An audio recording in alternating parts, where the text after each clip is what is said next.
जंग तो खुद एक मसला है। जंग क्या मसलों का हल देगी। नमस्कार, आप सभी का स्वागत है। जिस तरीके से हम देख रहे हैं कि ईरान और इज़राइल अमेरिका का युद्ध चल रहा है, तमाम तरह की खबरें अपडेट युद्ध से जुड़ी हुई सामने आ रही हैं और कहीं ना कहीं डरा भी रही हैं, परेशान भी कर रही हैं, क्योंकि जिस तरह से हम इस युद्ध को देख रहे थे शुरुआत में, इसको लेकर बातें की जा रही थी अमेरिका की तरफ से, इज़राइल की तरफ से कि भाई ये युद्ध 2 दिन में ख़त्म हो जाएगा, कोई बड़ी बात नहीं, ईरान को हराना कुछ नहीं उनके पास में। लेकिन आज आप देखेंगे तो 23-24 दिन इस युद्ध को चलते हुए हो गए। अमेरिका इजराइल के सामने ईरान ने घुटने टेकने से मना कर दिया है और बारंबार इस बात का एहसास दिलाया है कि किसी को कमजोर नहीं समझना चाहिए, क्योंकि जिस तरह से ईरान ने कह सकते हैं पलटवार किया है, उसने ट्रंप और कह सकते हैं इजराइल, उन दोनों देशों का, अमेरिका और इजराइल दोनों देशों का एक तरीके से होश को फाख्ता कर दिया है। उनको बता दिया है कि जिस तरह से आपने वेनेजुएला में किया था वो यहाँ पर नहीं होने वाला है। यहाँ पर हम मजबूती के साथ में खड़े हुए हैं और बारंबार इस बात का एहसास इसलिए भी ज्यादा खल रहा है इजराइल और अमेरिका को कि उनको बड़ा गुमान था इस बात का कि भाई 2 दिन के अंदर हम इस युद्ध को खत्म कर देंगे। लेकिन 24-25 दिन यानी लगभग कह सकते हैं 3 सप्ताह का वक्त बीतने के बाद भी अभी तक ईरान अडिग तरह से खड़ा हुआ है, और ना सिर्फ अडिग खड़ा हुआ है बल्कि अपने हौसले से बता रहा है कि वो झुकने वाला नहीं है।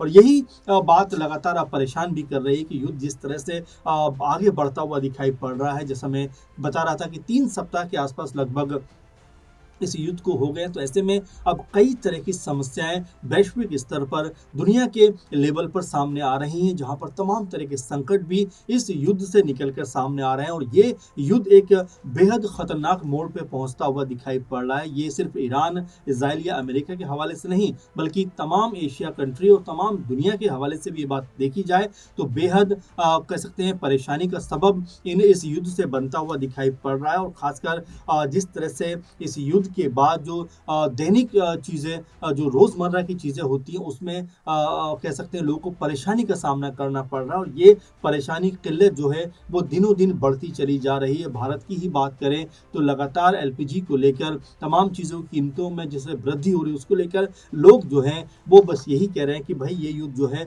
वो ख़त्म होना चाहिए, क्योंकि इस युद्ध की वजह से उन 3-4 देशों में तो प्रॉब्लम है ही, लेकिन साथ में उनकी वजह से हम भी प्रॉब्लम में फंसते हुए दिखाई पड़ रहे हैं। अमेरिका की बात करें तो अमेरिका के लिए भी ये युद्ध जो है बहुत बड़ा एक भयानक रूप लेकर सामने आ रहा है, क्योंकि अमेरिका, जैसे मैंने कहा कि भाई बड़ा गुमान कर रहा था कि भाई हमारे लिए बहुत दिक्कत की बात नहीं है ईरान को हराना, हम 2-4 दिन में यूं ही जाएंगे, हरा के वापस आ जाएंगे। लेकिन ईरान ने जिस हौसले का परिचय दिया है उसने अमेरिका के भी हौसले पूरी तरह से चकनाचूर कर दिए। जो गुरूर था उसको भी जमीन पर पटका है। ये ईरान ने अपनी ताकत को दिखाया। अगर हम अमेरिका की बात करें तो 11.3 अरब डॉलर अब तक खर्च करने पड़ गए हैं। और तो और आपको बताएं कि अमेरिका का जो रक्षा मंत्रालय है, पेंटागन में, उन्होंने कहा है कि भाई जो सालाना बजट होता है रक्षा का, 838 अरब डॉलर का जो बजट है, उसके अलावा 200 अरब डॉलर की मांग को भी सामने रखा गया है। यानी कि जो संभावनाएं लग रही थी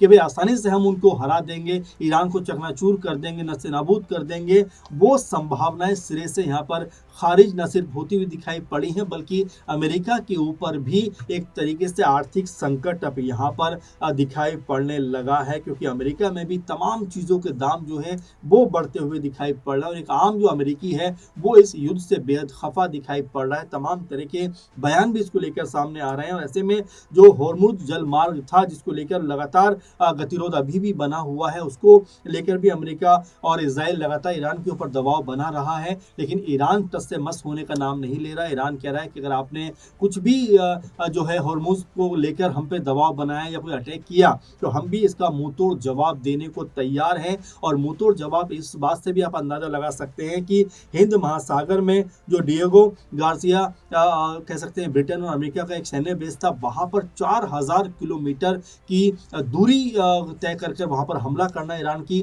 जो सैन्य ताकत है, जो कह सकते हैं कि जो अब तक किसी के सामने नहीं थी, क्योंकि हद से हद लोग ये बात कर रहे थे कि भाई 1,500-2 हज़ार के आसपास तक ये अटैक कर सकता है। लेकिन जिस तरीके से 4,000 के आसपास का यहाँ पर दूरी तय करके हमला किया गया है, उसने ये ज़रूर बताया कि ईरान को शायद अमेरिका ने, इजराइल ने बहुत हल्के में ले लिया था और इसी का खामियाजा उनको यहाँ पर उठाना पड़ रहा है। और देखिए कच्चे तेल की हम बात करें तो यहाँ पर ढुलाई को लेकर भी तमाम तरह से इसमें जो पैसा है वो बढ़ता हुआ दिखाई पड़ रहा है। और कुल तेल कीमतों की बात करें तो $72 प्रति बैरल से बढ़कर अब ये $113 प्रति बैरल पहुंचता हुआ दिखाई पड़ रहा है।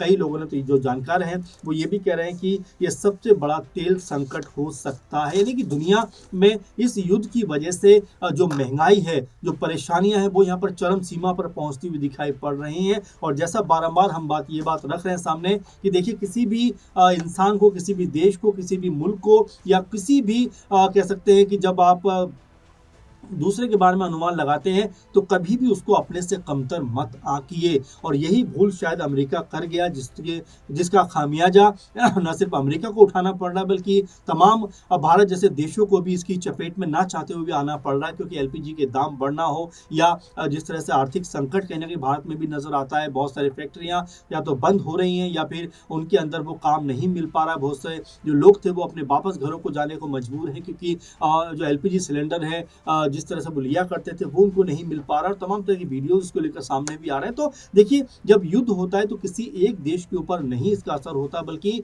समूची दुनिया के ऊपर इसका असर होता है। इसीलिए जो शुरुआत में मैंने कहा था कि जंग तो खुद एक मसला है, तो वाकई में जंग एक मसला है। और ये मसला जो है वो आर्थिक संकट के रूप में देश के और तमाम दुनिया के सामने खड़ा होता हुआ दिखाई पड़ रहा है। और इसमें सिर्फ ट्रंप की जो बेतुकी सी जिद थी उनकी वजह से तमाम दुनिया इस समय संकट के मुहाने पर खड़ी हुई दिखाई पड़ रही है। तमाम चीज़ों के दाम बढ़ रहे हैं, तमाम चीज़ों की जो आपूर्ति है वो ठप होती हुई दिखाई पड़ रही है। तमाम चीज़ें जो लोगों की ज़रूरी और ज़रूरत की चीज़ें जो मुहैया होनी चाहिए वो मुहैया नहीं हो पा रही हैं। आप देखेंगे तो होर्मुज़ से अभी बीते 22-23 दिनों में बस 24-25 जहाज निकल पाए हैं। लेकिन अगर हम इससे पहले की बात करें तो तकरीबन 3000 जहाज इस तरह से आया करते थे। लेकिन अब लगातार इसके ऊपर संकट जो है वो गहराता हुआ दिखाई पड़ रहा है। यूरोप में तमाम फैक्ट्रियां, तमाम घर और तमाम जो खाने की चीज़ें होती हैं उनको लेकर गैस पे एक बड़ी आबादी निर्भर थी, उनको तमाम तरह की दिक्कतों का सामना यहाँ पर करना पड़ रहा है। क्योंकि जिस तरह से कतर में जो हमला किया गया ईरान के ज़रिए उससे भी भारी क्षति यहाँ पर होती हुई दिखाई पड़ी। आप देखेंगे कि 6 दिनों में तमाम दुनिया के अंदर जो है कह सकते 32% के आसपास जो यूरिया की कीमतें हैं वो बढ़ती हुई नजर आ रही हैं। ऐसे में तमाम असर इसका खेती पे भी होगा, आर्थिक तौर पे लोगों के जेबों पर होगा। और ये भी कहा जा रहा है कि देखिए अगर ये युद्ध ऐसे ही चलता रहा तो मंदी का भी संकट कहीं ना कहीं गहराता हुआ दिखाई पड़ रहा है। हालांकि संभावनाएं बहुत ज्यादा नहीं है लेकिन फिर भी देखें तो संभावनाएं अभी से लगना शुरू हो रही है। क्योंकि जिस तरह की घटनाक्रम दिखाई पड़ता है तमाम फैक्ट्रियों में या तो उत्पादन कम हो रहा है या वहां पर बंद होने की स्थिति उत्पन्न हो रही है, तो इससे जो आमदनी है वो यहाँ पर सिक्योरिटी हुई दिखाई पड़ेगी। तो ये तमाम ऐसी चीजें हैं जो लगातार इस तरफ इशारा कर रही हैं कि क्या आर्थिक मंदी का दौर देखने को मिल सकता है। कई जो रिसर्च हैं वो यहाँ तक कह रहे हैं कि लगभग 50% इसकी संभावना है कि आने वाले समय में जो एक तरीके से कहें तो आर्थिक जो संकट है वो बढ़ता हुआ दिखाई पड़ेगा। यानी कि यहाँ पर भी अगर नहीं माना गया, अब भी अगर नहीं समझा गया तो दुनिया की जो स्थिति है वो भयावह और डरावना रूप लेती हुई दिखाई पड़ सकती है। जो कीमतें हैं वो आसमान छूती हुई दिखाई पड़ सकती हैं। जो चीज़ों की आपूर्ति होनी चाहिए वो पूरी तरह से ठप होती हुई दिखाई पड़ेगी, जिससे जो सामान्य जनजीवन है पूरी तरह से अस्त व्यस्त होता हुआ दिखाई पड़ेगा। और जो बात कही जा रही है कि क्या वाकई में अब ये युद्ध कोई बड़ा रूप लेता हुआ दिखाई पड़ेगा, विश्व युद्ध की बातें भी की जा रही हैं, या फिर ये युद्ध जो है अब खत्म होने की कगार पे पहुंच सकता है। क्योंकि ऐसा भी सुनने को मिल रहा है कि ट्रंप जो है अब चाहते हैं कि भाई इस मसले को लेकर बातचीत हो, इस मसले को लेकर कहीं ना कहीं वार्ता होनी चाहिए। और क्या ऐसा होता हुआ दिखाई पड़ेगा, क्योंकि जिस तरह की सनक और जिस तरह का ये फैसला लिया गया उस फैसले के ऊपर भी अब खुद कह सकते हैं कि अमेरिका के लोग ही सवाल उठाते हुए दिखाई पड़ रहे हैं। जो विपक्षी लोग हैं वो ट्रंप के ऊपर हावी होते हुए दिखाई पड़ रहे हैं कि आखिर इस युद्ध से हमने हासिल किया क्या। तो ऐसे में आपको क्या लगता है कि जिस तरह से युद्ध चल रहा है क्या वाकई में आने वाले दिनों में देश के अंदर मंदी का संकट यहाँ पर उत्पन्न होता हुआ, या देश नहीं समूची दुनिया की बात करें, उत्पन्न होता हुआ दिखाई पड़ेगा? क्या तमाम तरह की परेशानियां, दिक्कतें जो अभी हैं वो इससे और ज्यादा बढ़ती हुई दिखाई पड़ेंगी? अपनी राय, अपना जो कमेंट है वो जरूर भेजिए। ऐसे मुद्दे पर लगातार हम बात करते रहेंगे। फिलहाल इस प्रोग्राम में इतना ही। नमस्कार।